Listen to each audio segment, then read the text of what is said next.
Tell me why I don't like Mondays. Tell me why I don't like Mondays. Tell me why I don't like Mondays. I wanna shoot the whole day down.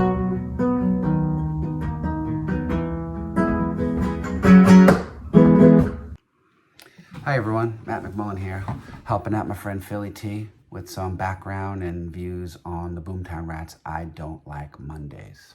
Bob Geldof, the founding member, was being interviewed back in the late 70s, I think it was 79, at Georgia State University with his keyboard buddy, Johnny Fingers. And back then you basically had to hustle to get your stuff on any radio, forget commercial formats.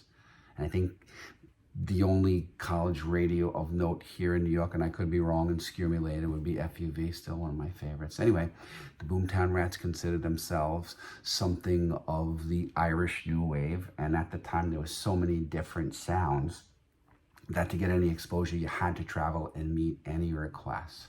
Geldof also claimed in an interview that at about the same time, Steve Jobs of Apple had reached out to him for some kind of a gig, which connects to the lyric in the song, Silicon Chip Inside My Head. Anyway, Geldof's being interviewed, and next to him in the studio is a telex machine, and a telex machine was one of those things where the news came through. And sure as heck, he's sitting there, and out of this machine spits the news that a woman who lived across the street from an elementary school in San Diego, California, just decided to start shooting, and sadly, 2 adults were murdered and 8 kids were wounded. The news shocked Geldof. He couldn't wrap his head around the fact that someone would shoot up a school. I can only imagine what he thinks about what goes on today in our world with guns and schools. Geldof's distress is amplified greatly when he learns that when a reporter asks the one question on everybody's mind, tell me why, the assailant's response is, I don't like Mondays.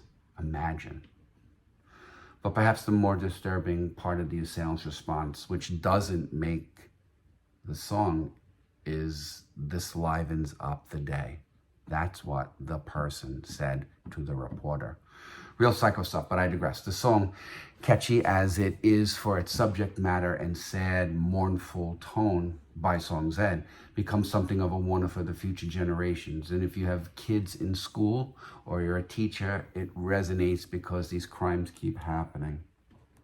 I caught a kid with 2 guns my first year teaching at John Adams High School in Ozone Park, Queens. Call me lucky. But the following year, the school had metal detectors and magnetically sealed doors. I digress again, I'm sorry. Geldof has had some regrets about the song. He feels like he made the shooter famous, and he's been accused of exploiting a terrible event. But I think he brought much needed attention to a subject that has become more prevalent over time in our country and in countries all over the world, but we're number one. He also had to give some credit to Johnny Fingers and some royalties too. What's with these music people? They don't like to share? Anyway, it's a great song on a terrible topic with a piano part that stays with you along with the song's title. Here, Matt made a great case for why that's an important song. I'm just going to talk a little bit quickly about Bob Geldof and some of his other elements of his legacy.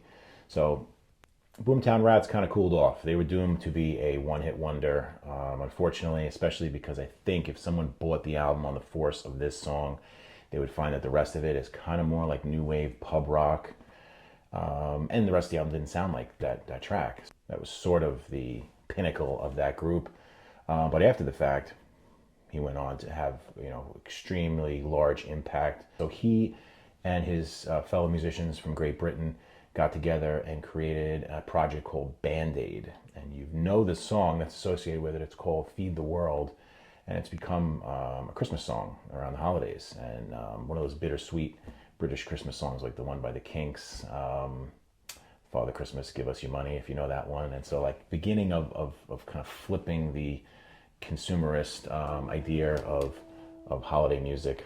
In this case, they were giving aid to Africa, mostly I think Ethiopia.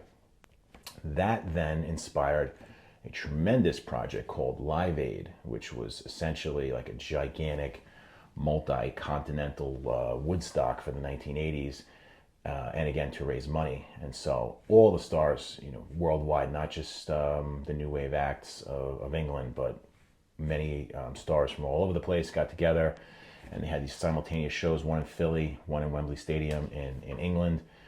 If you get a chance to check it out, I've watched it through all the way through twice. And I've looked back at some of the videos. They're amazing. I'll try and put some highlights in the description if you want to check that out. But special highlights for me was seeing U2 for the first time. I think that might have been the first time I really paid attention outside of MTV, but seeing them perform live and seeing the grip that Bono had on the audience. And likewise, seeing Freddie Mercury.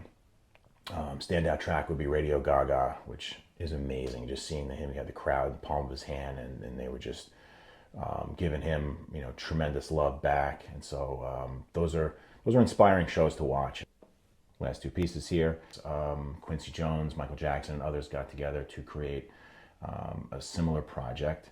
Again, so keeping the dominoes, the positive energy flowing here, which was USA for Africa, and the song We Are the World. So another massive, huge hit, and all that kind of came from the momentum of that original idea of Band-Aid.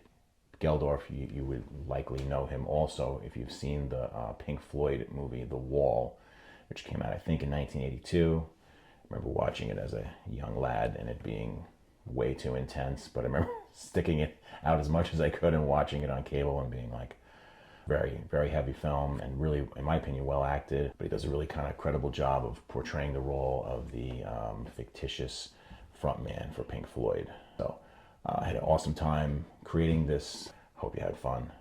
And we'll see you on the next